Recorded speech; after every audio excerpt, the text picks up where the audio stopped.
Congress party ने तो उनको जिम्मेवारी दी है,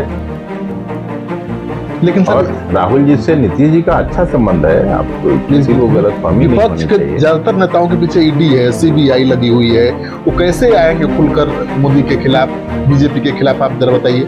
मायावती डर से नहीं बोल रही हैं, केजरीवाल के पीछे सीबीआई ईडी पड़ी हुई है, केसीआर की बेटी के पीछे पड़ी हुई है, ममता बनर्जी कुछ बोल नहीं रही हैं, उनको लाना बड़ा आसान नहीं है, वो चाहेंगे लीड करना ही। कैसे? तो आपका तो सवाल ही बीजेपी की तरफ से पूछ रहे हैं। तो सवाल जो पूछा जाना चाहिए खड़गे साहब से पूछा जाना चाहिए, राहुल जी से, वो सवाल आप स्टेट बिहार नहीं, आप स्टेट के नेता जरूर हैं। इस बार तो 10-11 सीट 9 सीट लड़े थे, मांग थी, बढ़ाइए चढ़ाइए। 11 सीट मांग थी, 9 ले लिया था। इस बार 9 सीटें मिलेंगी, हो सकता है उससे भी ज्यादा मिल जाए। बीजेपी को 0 सीट होना है, उसमें हम लोग सब साथ हैं, सातों पार्टियां एक साथ हैं, कहीं कोई सीट के लिए लड़ाई झगड़ा नहीं होगी। नमस्कार, सिटी पोस्ट के इस खास पेशकश में आपका स्वागत है। खास पेशकश इसलिए कि मेरे साथ खास शख्सियत हैं। जी हाँ, अखिलेश प्रसाद जी, जो किसी परिचय के मोहताज नहीं है, लेकिन चुनौती बहुत बड़ी मिली है इस बार। जी हाँ, कांग्रेस पार्टी जिसकी क्या हालत है बिहार में बताने की जरूरत नहीं है, उसके अध्यक्ष बने हैं। लोकसभा चुनाव लड़ना है, सर पर है, फिर विधानसभा चुनाव है। पार्टी को नए सिरे से खड़ा करने की चुनौती है। अखिलेश सिंह चुनौतियों से जूझने वाले नेता के रूप में ही पहचाने जाते हैं, लेकिन ये इतनी बड़ी चुनौती है कि बहुत आसान नहीं होगा। बात करते हैं कैसे निपटेंगे, इतनी बड़ी चुनौती से कैसे निपटेंगे सर? भाई देखिए, चुनौती और चुनाव से अगर कोई राजनीतिज्ञ भागने लगे तो फिर उसको राजनीति नहीं करनी चाहिए। जितनी बड़ी चुनौती उतना काम करना पड़ता है। तो मेरे लिए तो अपने को भी प्रूफ करने का ये समय है। आपकी पार्टी में तो आपके पार्टी के लोग ही चुनौती बन जाते हैं नेताओं के लिए। नहीं, देखिए, मेरा सौभाग्य है, अभी तो चौथा महीना है, ये बात आप बिल्कुल ठीक बोल रहे हैं कि कांग्रेस पार्टी में अध्यक्ष बनते ही डिसेंशन शुरू हो जाता था जी। लेकिन मेरा सौभाग्य है कि अभी तक तो कोई डिसेंशन नहीं है। सब छोटे से बड़े नेता, सबका सहयोग मिला है, सबका आशीर्वाद मिला है। दिसंबर में मैं बना था, 5 जनवरी को कांग्रेस पार्टी के राष्ट्रीय अध्यक्ष बांका में मंदार पर्वत पर आए थे। वहां से हम लोग 900 किलोमीटर पटना में लंबी यात्रा करके आए, पूरा नॉर्थ बिहार घूमते हुए सभी जिला से। तो अभी तक तो ईश्वर की दया से सब ठीक है। लेकिन केवल चुनाव लड़ना चुनौती नहीं है, अभी पूरे विपक्ष को गोलबंद करने की चुनौती भी है, और उसमें आप प्रदेश अध्यक्ष हैं और राहुल गांधी के बहुत करीबी हैं, तो आपकी भूमिका भी बहुत अहम है। आप क्या देखते हैं, नीतीश कुमार विपक्ष को गोलबंद कर पाएंगे? क्या उनको ये जिम्मेवारी कांग्रेस ने दे दी? नहीं, अकेले नीतीश जी की ही ये जिम्मेवारी नहीं है, बाकी देश भर के सभी जो भारतीय जनता पार्टी और आरएसएस की विचारधारा से, जिनका विचारधारा मेल नहीं खाता है, उनका जिनका वो रास्ता नहीं है, सबकी जिम्मेवारी है। बट नीतीश जी की शख्सियत बड़ी है, लगातार राजनीति में लंबे समय से काम कर रहे हैं। 18 साल से बिहार जैसे बड़े स्टेट के मुख्यमंत्री रहे हैं, देश की राजनीति में वहां भी मंत्री रहे हैं। तो वो आगे बढ़ के ये काम कर रहे हैं, तो कांग्रेस के लिए खुशी की बात है। लेकिन दामन पर ठीक है, उनका कोई दाग नहीं है और सुशासन बाबू के नाम से जाने भी जाते हैं। लेकिन हाल के दिनों में जिस तरह से उन्होंने पलटी मारा है, 2 बार बीजेपी में गए, 2 बार आरजेडी में, तो नहीं लगता है कि उनकी तटस्थता को लेकर सवाल उठेगा? भरोसा कर पाएंगे आप लोग? मैंने निश्चित रूप से जब खुद ही आगे बढ़ के, ऐसा तो नहीं था कि कोई उनको मजबूर किया था, लेकिन कहीं न कहीं से नीतीश जी को ये बात समझ में आ गई कि भारतीय जनता पार्टी और आरएसएस के विचार से देश नहीं चल सकता है। देश के लिए ये पार्टी और ये शासन उपयुक्त नहीं है।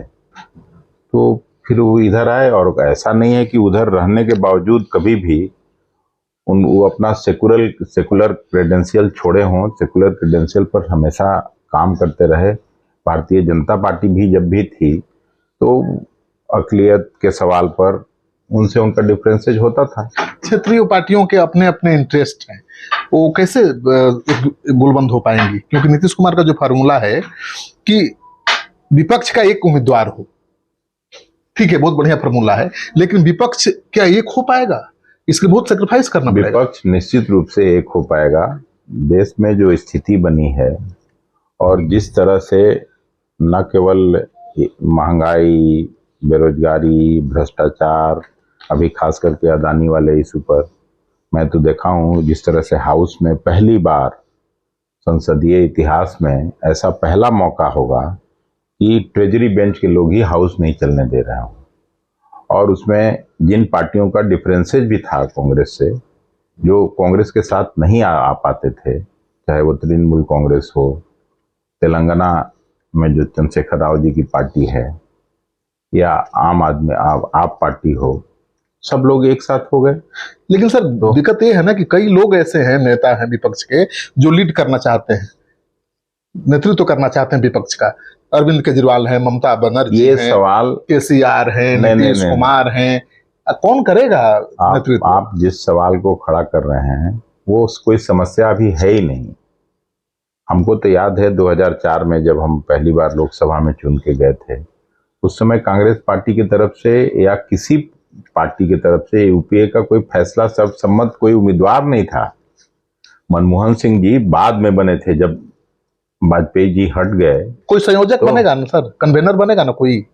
नहीं, तो जो बनेगा तो सब आपसी सहमति से बनेगा। नीतीश कुमार होंगे कन्वेनर यूपीए के? नहीं, ये इसका जवाब आप निश्चित उत्तर जानना हो तो फिर सभी पार्टी के नेताओं से बात करना पड़ेगा। ये सवाल कांग्रेस की अहम भूमिका होगी। तो कांग्रेस पार्टी ने तो उनको जिम्मेवारी दी है।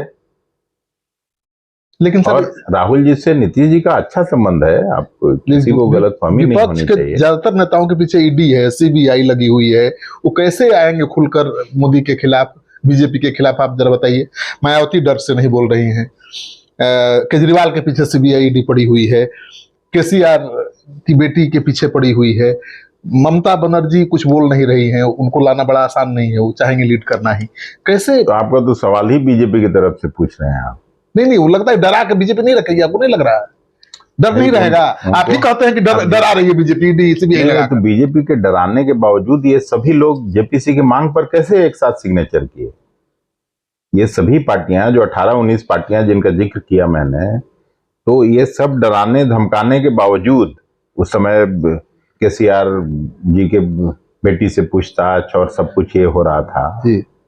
रोज लालू जी को, तेजस्वी प्रसाद यादव को रोज ही अभी भी कभी ईडी बुलाती है, कभी सीबीआई बुलाती है। होली के दिन मैडम राबड़ी देवी से पूछताछ हुई, लालू जी के यहाँ लोग पहुंच गए, तो उससे क्या लालू जी और तेजस्वी प्रसाद यादव या दूसरे जो लीडर जिनका मैं नाम ले रहा हूँ, वो कोई डर के भाग के थोड़े ही गए? लड़ेंगे, बिल्कुल लड़ रहे हैं लोग। लेकिन कई ऐसे राज्य हैं सर दक्षिण के, जहां पर कांग्रेस पार्टी 200 से ज्यादा सीटों पर चुनाव लड़ती है, तो वहां पर अगर विपक्ष की गुलबंदी चाहते हैं, तो क्षेत्रीय दल बहुत हैं ज्यादा, तो वहां पर कांग्रेस को बहुत ज्यादा सेक्रीफाइस करना पड़ेगा, जहां कभी किया नहीं है कांग्रेस ने। 200 सीटों पर लड़ती है कांग्रेस। तमिलनाडु होगा, तेलंगाना हो गया, आंध्र प्रदेश हो गया। तो तमिलनाडु में तो डीएमके के साथ हमारा गठबंधन है, जो हमेशा कभी कोई तकलीफ हुई नहीं डीएमके के साथ कांग्रेस पार्टी को। एक ही राज्य है कर्नाटक, जहां पे भारतीय जनता पार्टी स्थापित हुई पिछले एक दशक में, और अभी भी उनकी सरकार है। वहां चुनाव हो रहा है, 10 मई को चुनाव का होना है, 13 मई को परिणाम आना है। अभी भी मैं जब आप नीचे आ रहा था, टीवी खोल के देखा कि उनके कई लोग पूर्व मुख्यमंत्री तक शामिल हो रहे हैं कांग्रेस से। दिल्ली पंजाब में क्या करेंगे सर अरविंद केजरीवाल? लड़ेगी अलायंस में पार्टी। पंजाब में कितने सीटों पर कांग्रेस लड़ेगी, कितने सीटों पर? आपका तो सवाल जो पूछा जाना चाहिए खड़गे साहब से पूछा जाना चाहिए, राहुल जी से, वो सवाल आप स्टेट बिहार नहीं, आप स्टेट के नेता जरूर हैं, लेकिन आपकी भूमिका राष्ट्रीय स्तर पर रहती है, मुझे पता है। आपको बता ही दिया कि किसी उससे भी समझौता हो जाएगा। अब सीट का पूछिएगा तो मैं तो नहीं बता सकता। अच्छा, कितनी सीट बिहार में लेंगे, बता दीजिए बिहार के बारे में। आप बिहार के प्रदेश तो अभी कहाँ बातचीत शुरू हुई है कि पिछली बार तो 10-11 सीट, 9 सीट लड़े थे। मांग थी, बढ़ाइए चढ़ाइए, 11 सीट मांग थी, 9 ले लिया था आपने। इस बार 9 सीटें मिलेंगी। नीतीश कुमार जी भी आ गए हैं, सीट कम हो गई है ना। हो सकता है उससे भी ज्यादा मिल जाए, हो सकता है 1-2 सीट कम मिल जाए, ये महत्वपूर्ण नहीं है ना। अच्छा, मेरे यहाँ बिहार में कोई समस्या नहीं है, इतना बात आप फिर भी कुछ मिनिमम होगा ना सर, कितने सीटों पर कांग्रेस लड़ेगी? कुछ कोई मिनिमम मैक्सिमम नहीं है। बीजेपी को 0 सीट होना है, तो उसमें हम लोग सब साथ हैं, सातों पार्टियां एक साथ हैं, कहीं कोई सीट के लिए लड़ाई झगड़ा नहीं होगी, ये मैं आपको बोल सकता हूं। कांग्रेस पार्टी सेक्रीफाइस के लिए तैयार है? सभी पार्टियां सेक्रीफाइस क्यों तैयार हैं? बड़ी पार्टियों को ज्यादा सेक्रीफाइस करना पड़ता है। तैयार होगा, उसमें क्या है? चलिए, सेक्रीफाइस करने की जरूरत होगी तो सेक्रीफाइस करेंगे।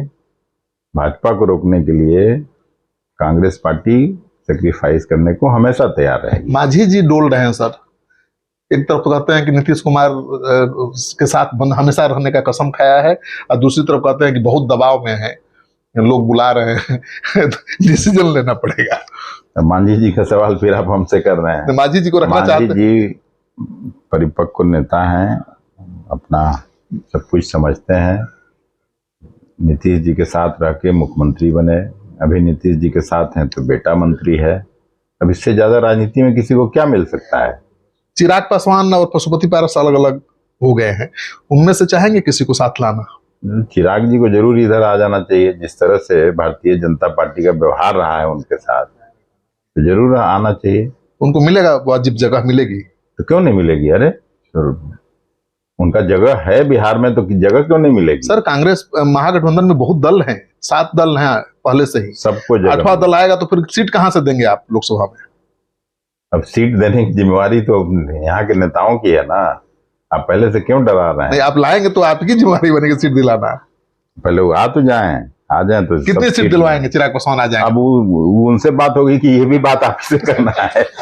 मतलब आप तो आप सुन रहे थे अखिलेश प्रसाद जी को, और काफी तेज तरार नेता हैं। चुनावी रणनीतिकार के रूप में इनकी पहचान शुरू से ही रही है, लेकिन अब देखना यह है कि लोकसभा चुनाव में किस तरह से पार्टी को स्थापित करते हैं बिहार में, क्योंकि ठीक उसके बाद विधानसभा चुनाव मैदान में उतरना होगा।